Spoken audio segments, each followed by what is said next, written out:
Bonjour à tous, j'espère que vous allez bien. Aujourd'hui, on va faire une recette asiatique très rapide à faire et délicieuse. Un plat qui convient parfaitement au jour de la semaine si on n'a pas le temps de cuisiner. On prépare les légumes à l'avance et la cuisson se fait en quelques minutes.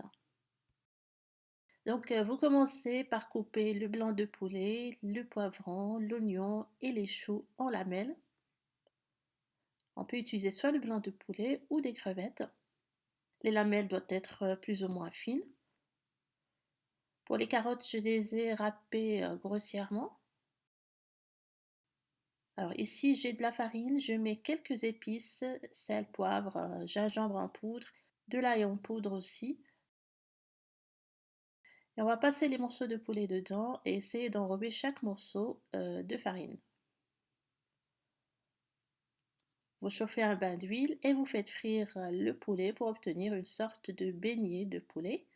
Si vous n'aimez pas les fritures, vous pouvez juste épicer le poulet et le faire sauter dans une poêle avec un petit peu d'huile.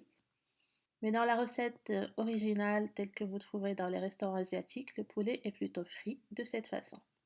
Pour les légumes, on va les faire sauter dans une poêle ou dans un wok à part, en y ajoutant les épices et de façon à ce qu'ils restent légèrement croquants. Dans la cuisine asiatique, on ne fait pas trop cuire les légumes. Donc là, j'ai mis du poivron, carottes, choux, on peut mettre aussi du chou rouge. Vous pouvez mettre d'autres légumes selon ce que vous avez. Généralement, on pèse pas pour ces légumes. Là, j'ai mis deux poivrons. On peut mettre qu'un seul si vous voulez. Mettre plus de carottes, plus de choux. C'est vraiment selon votre goût. Pour les nouilles, on les met à cuire dans de l'eau bouillante salée selon le temps indiqué sur le paquet. Vous pouvez aussi utiliser les vermicelles de riz si vous souhaitez. Et maintenant, on va tout rassembler dans la même poêle. Les légumes avec le poulet, les nouilles égouttées et on ajoute de la sauce soja. On peut aussi mettre de la sauce piquante selon le goût et on va remuer rapidement histoire d'harmoniser les saveurs.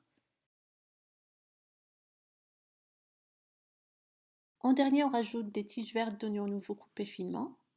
Et notre plat est prêt, on passe à la dégustation. J'espère que cette recette vous aura plu, que vous allez la tester. Merci d'avoir visionné cette vidéo et à la prochaine!